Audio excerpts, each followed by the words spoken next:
Last some 25% value check பண்ணோம். இப்போ 75%. அப்போ 75%க்கு டிவைடட் பை 100. அகைன் ரெண்டுமே காமனாக 5 டேபிளில் கேன்சல் பண்ண முடியும். 5 டேபிளில் கேன்சல் பண்ணலாம். ஃபஸ்ட்டு 7 எடுத்துக்கோங்க. 1 5s are 5. 7 minus 5 வந்து 2. அப்போ 25. 5 5s are 25. இந்த 10 மட்டும் எடுத்தோம்னா 2 times. 2 5s are 10. இந்த 0 அப்படியே எழுதிருங்க. 15 20. அகைன் 5 டேபிளில் கேன்சல் பண்ணலாம். 3 5s are 15. 20ல் 4 5s are 20.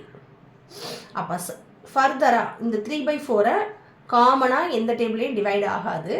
அப்போ 75/100 வேல்யூ 3/4.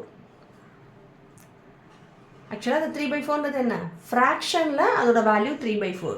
அப்போ அதையே டெசிமலில் சொல்லணும்னா 3 4 பாயிண்ட் வச்சுருங்க. ஏன்னா 4 விட 3 சின்ன நம்பர். இங்கே ஸ்மாலஸ்ட் நம்பராக இருந்தால் நம்மளால் டிவைட் வந்து 1 டைம் கூட, ஏன்னா 1 4s are 4ஆவது வரக்கணும். அப்போ தான் நம்ம 1 4s are எழுத முடியும். பட் 4 விட சின்ன நம்பராக இருந்துச்சுன்னா கண்டிப்பாக பாயிண்ட் வச்சுட்டு இந்த 3 பக்கத்தில் ஒரு 0 ஆட் பண்ணிக்கோங்க. இப்போ 30ல் எத்தனை டைம்ஸ் 4 இருக்குது? எத்தனை time? 6 4s are 24. 7 4s are 28. 7 4s are வரைக்கும் நம்ம எடுக்கலாம். 28. 30 minus 28 ஆக்சுவலாக 2. உங்களுக்கு டவுட்டாக இருந்தால் கேன்சல் பண்ணி பாரோ பண்ணி எழுதுங்க. 2 கட் பண்ணியாச்சு. 10 10 minus 8 2. இப்போ ஆல்ரெடி பாயிண்ட் இங்கே யூஸ் பண்ணியிருக்கனால இங்கே ஒரு 0 ஆட் பண்ணிடுங்க.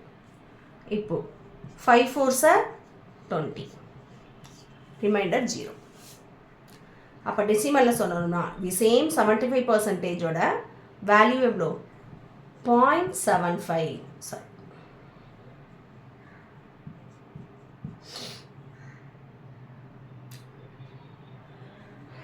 இது உங்களுக்கு ஞாபகம் இருக்கா? டெசிமல் நம்ம பார்க்கும் போது மேபி பார்த்துருந்துருக்கலாம்.